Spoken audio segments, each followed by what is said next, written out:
All right, welcome back to day 2 of chapter 1. We're going to finish chapter 1 up today. Don't forget that your chapter 1 vocab is due tomorrow. And if you're feeling extra ambitious, you could work on page 63. That's problems 53 to 89, every other odd. And again, you should not need a calculator. So go ahead and take about 5 or 10 minutes and do all these problems on this page, 1 through 8. Go ahead and hit pause. I'm going to start going through the answers in 1 second. All right, number 1. 4 squared means 4 times 4. That's 16. In number 2, 5 minus 16, absolute value, is the absolute value of negative 11. Therefore, the answer is positive 11 because absolute value is a measure of distance. So it keeps everything positive. In number 3, the negative is out front. So you've got 3 2's, which is 2 times 2 is 4 times 2 is 8, with 1 negative out front, giving you negative 8. And in the last one, 3 minus 7 is negative 4. The absolute value of negative 4 is positive 4. Next, we're going to write this in mathematical terms. Product means to multiply. So the product of 8 and 6 would just be 8 times 6. It doesn't ask you to solve it. You could put 48, but since it's asking you for the expression, you can stop right there. The next one is the difference of 10y and 4. Difference means subtract. So you would just put 10y minus 4. Simplifying each fraction, 16 divided by 2 is 8. And 8 over 56, 1 over 7. You're going to reduce the 8 out of each of those. All right, let's get started. In the order of operations, if you remember PEMDAS, or please excuse my dear Aunt Sally, you're going to do powers first, and then exponents, and then multiplication and division, and those kind of link together from left to right, and then addition and subtraction, again linked together from left to right. So we're going to use order of operations and try to simplify these two problems. Go ahead and try letter A. Hit pause. In letter A, the power here, it would be one of the first things to do. 4 squared is 16, and that negative's out front. So we can rewrite all of the problem. Next, we're going to do multiplication and division from left to right. So 24 divided by 3 is 8. So now we have negative 16 plus 8 times 2. And then multiplication comes before addition. So 8 times 2 is 16. I'll come over here. So negative 16 plus positive 16 is 0. Go ahead and try letter B. Hit pause. Again, the first step in here is the parentheses. Since we have a parentheses inside a parentheses, we're going to simplify that first. So 3 squared is 9.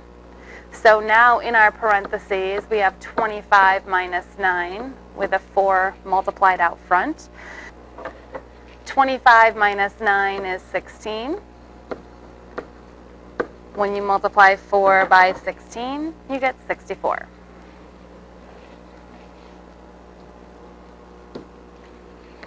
All right, we're now going to look at expressions.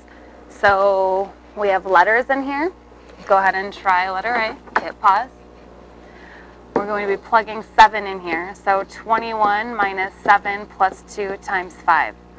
Order of operations says multiplication comes first. So 21 minus 7 plus 10. And then you're going to do from left to right addition and subtraction. 21 minus 7 is 14. And 14 plus 10 is 24. Go ahead and try B. Hit pause. First, you do the parentheses. So we're going to put our 24 in. 30 minus 24 is 6. And then you do exponents. 5 squared is 25. 25 times 6 is 150. Go ahead and try A. Hit pause.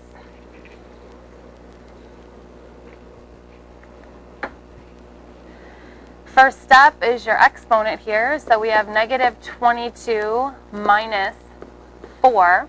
So that whole entire numerator is negative 26. Now we're going to simplify the denominator. So we have 2. Negative 26 over 2 is negative 13. Try letter B. Hit pause. In B, the absolute value serves as a parentheses. Inside the parentheses, we have an exponent. So 10 minus 25, absolute value, is the absolute value of negative 15. So we really have positive 15 divided by 5, which is 3. And the last one, letter C on this page. Go ahead and hit pause. The square root also serves as a parentheses. So the square root underneath it is 50 minus 1. So it's really the square root of 49. And the square root of 49 is 7. So 3 times 7 is 21. And you could put the positive or the negative since it wasn't specified out here. We can assume it's positive. Either one is fine. In the future, we're going to have to test and see if our answers work and eliminate some answers. All right, properties of addition and multiplication. We've got something called the commutative property. I like to think of a commuter train. If you commute to work, let's say you work in Traverse City. You would drive from here to Traverse City, and then you would drive from Traverse City home. So 2 plus 7 is the same exact thing as 7 plus 2. You could have commutative of addition or commutative of multiplication. Of addition. So multiplication would be 3 times 9 is 9 plus 3. Same exact thing with letters. There's another important property which is called associative. And you're definitely going to want to get these properties down. When you associate, you group things in parentheses. So if we grouped the 6 plus 8 together in the beginning, that's the same exact thing as picking up the parentheses and moving them and grouping the 8 plus 2 in the back. So this is associative of addition. And this is associative of multiplication. Same exact thing with the letters. A times B times C is the same thing as A times B and then C, or A times B plus C grouped together. So, since it's easiest to group together different things, we should group these two things together first. 15 1/3 plus 1 2/3 is 17. 15 plus 1 is 16, and the fractions make another 1. Then if you do 17 plus 4, you'll get the answer as 21. Okay, I should have had you pause and do that. So go ahead and do 1B. Hit pause. And this one, these two should group together, giving you 500. And these two should group together, giving you 60. So we get our 560. And in the last one, go ahead and hit pause. 8 times a half is an easy number, which is 4. And then 4 times 7 is 28.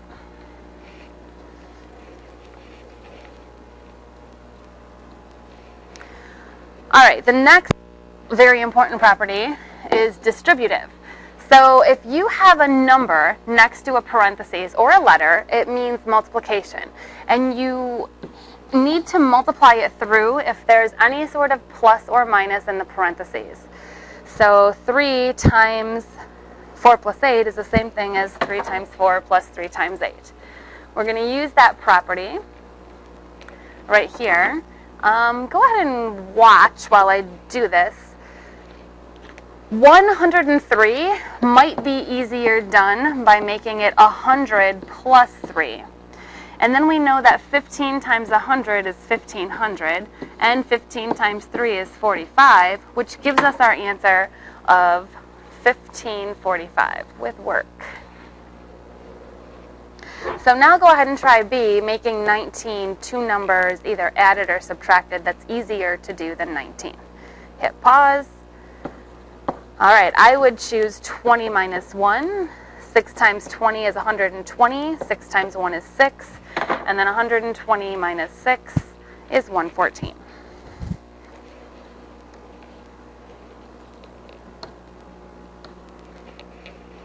All right, the terms of an expression are the things that are added or subtracted.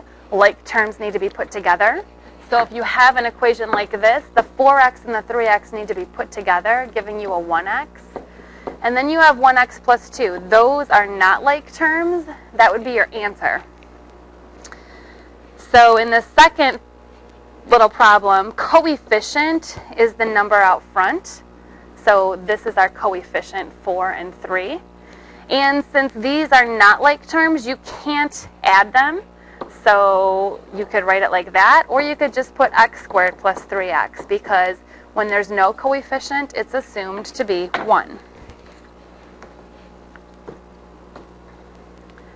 So go ahead and see if you can combine the like terms in each of these, and then we'll go through the answers.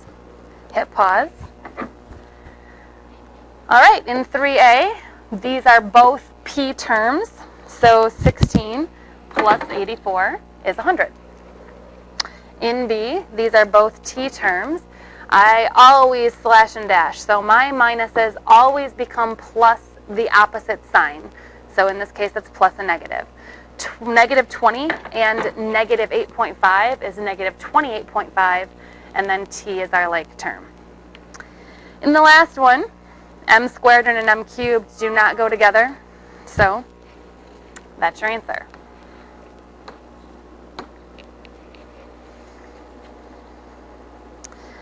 All right. We're going to show the step-by-step, and then, I want you to look at each of those steps and see if you can justify what happened with each of the properties. So go ahead and hit pause and see if you can write a property next to each step. So the first thing wouldn't have an answer. There's nothing here. So you're going to have an answer here for what was done, an answer here, an answer here, an answer here, and an answer here. I'm going to go ahead and show the answers now. The first one's the distributive property because the 2's put through. In the second one, it's just multiplying. It's not a property, so that's not really a property.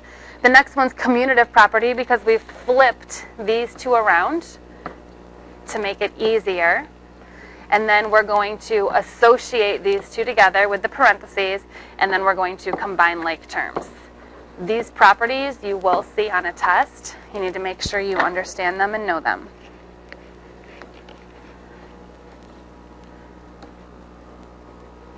Functions. Function notation. Well, actually, I'll just start reading this. The coordinate plane is the graph there with the x and y axis. The origin is the 0, 0. X-axis is horizontal and y-axis is vertical. And then the ordered pair is how far over you go and then how far up you go. And then there's also 4 quadrants. This is quadrant number 1, quadrant 2, quadrant 3, and quadrant 4.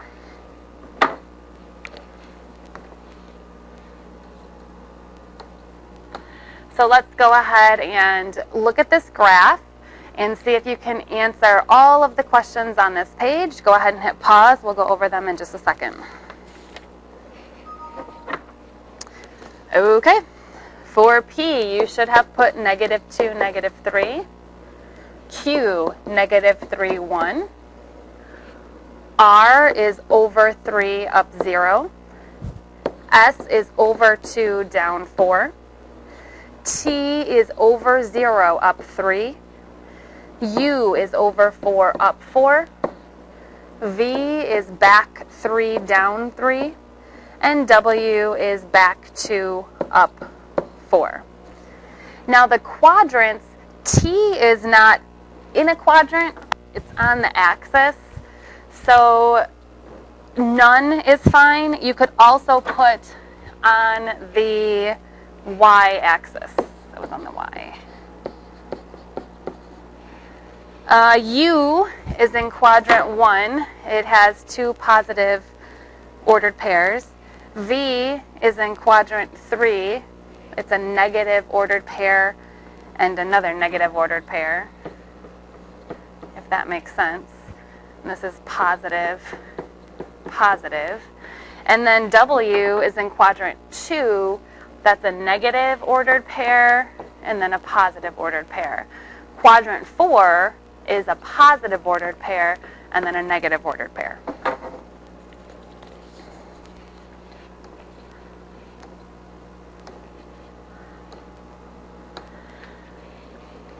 Okay, you've got the input, what you put in, and the output.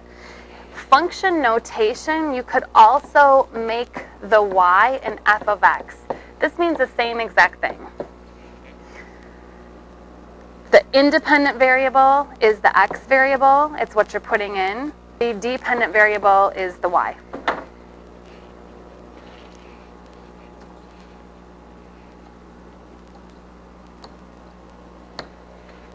All right, an engraver charges a setup fee of $10. So $10 is our constant. Andy's going, or she, is $2 for every single word. So 2x plus 10. I can make that equal to y. I could write f of x is 2x plus 10. I could write f of each word is 2 times each word plus 10. So now it's asking me to figure out all of the answers for 5, 10, 15, and 20. So this is my x, and this is my y, also known as f of x, also known as f of each word. So if I have 5 words, I would do 2 times 5 plus 10. So my answer is 20. 10 words is 2 times 10 plus 10. So my answer is 30. 15 words is 2 times 15 plus 10. So my answer is 40. And 20 words is 2 times 20 plus 10. So my answer is 50. You can see that we're going up by 5 each time in the x, as we're going up by 10 each time in the y. Since the y is increasing at the same rate, we know this is linear. But you always have to make sure that x is going up by the same rate. Also, it's very important. Here's our ordered pair solutions. And our equation can also be written like that. I always put it in the form of y equals mx plus b. Again, m is the slope, and b is the y-intercept. So if you put your x's first, it's going to make your life easier in the long run. All right, last but not least, we have been given an equation. And we're going to plug in -4. So 1/2 times -4 is -2, and -2 minus 4 is -6. Now we're going to plug in -2. 1/2 times -2 is -1, and -1 minus 4 is -5. Plug in a 0. I'm getting this from here. 0 times 1/2 is 0. 0 minus 4 is -4. Plug in 2. 1/2 times 2 is 1. 1 minus 4 is -3. Plug in a 4. 1/2 times 4 is 2. 2 minus 4 is -2. If we go up by 1, then you would need to somehow just show that. Then negative 4, negative 6, I've got to go down a little. 1, 2, 3, 4, 1, 2, 3, 4, 5, 6 is right here. And then I'm going over 2, up 1, because that's how we get negative 2, 5. This is how far over you go, and this is how far up. I have a difference of 1 in between each of these. So again, over 2, up 1, over 2, up 1, over. And since we have a linear equation, we're going to draw our line. We're going to plug in negative 3 in for the x squared. Negative 3 squared is 9. 9 times 3 is 27. 27 plus 3 is 30. Then plug in a negative 1. Negative 1 squared is 1. 1 times 3 is 3. 3 plus 3 is 6. Plug in a 0. 0 times anything is 0. 0 plus 3 is 3. Plug in a 1. 3 times 1 is 3. 3 plus 3 is 6. And then plug in your 3. 3 squared is 9. 9 times 3 is 27. 27 plus 3 is 30. If we plot this, that's our 0, 3. I'm plotting this first because I'm noticing there's symmetry here.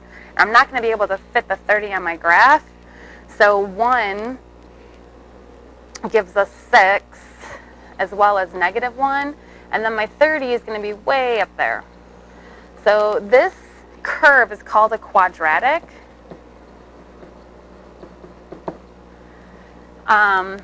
We will become experts at quadratics later in the year. Anything with an x squared is a quadratic, but it doesn't give you a line. That's a good thing to know.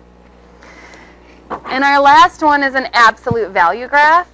So if you plug 0 in, 0 minus 2 is negative 2. The absolute value of negative 2 is 2. If you plug 1 in, 1 minus 2 is negative 1. The absolute value of negative 1 is 1. If you plug 2 in, you get 0. 3 gives you 1. 4 gives you 2. So I'm again noticing symmetry here. So I'm going to first plot 2, 0. And then 1 and 3 both give me 1. And 0 gives me 2, as well as 4 giving me 2. So this is an absolute value graph. And it doesn't start here at the origin. It's shifted right to. And we're going to get to this in just a couple days. So this is an absolute value graph.